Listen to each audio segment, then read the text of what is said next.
বন্ধুরা, আমি এনেছি কতগুলো কালো মেঘের গাছ। এগুলো এখন ভালো করে ধোবো।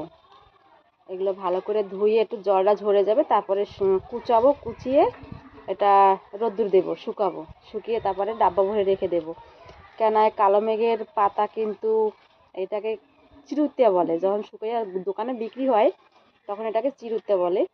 তো এটা কিন্তু অনেক কাজে উপকার হয়। অনেক জ্বর থাকলে, তারপরে অনেক রকমের যাদের কুচকৃমি থাকে, তারপর আরও নানা রকমের অনেক রোগের উপকার এই গাছটা দিয়ে হয়।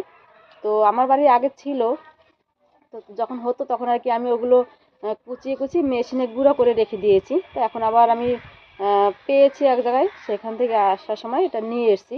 তো যাই হোক, এখন এটাতে ধুলাবালি থাকে, এটা ভালো করে ধোবো, পরিষ্কার করবো, জলটা ঝরে গেলে এটা কুচাবো, ভালো করে কুচি কুচি করে শুকাবো। তো ঠিক আছে, কাজটা আগে সারি। চলো।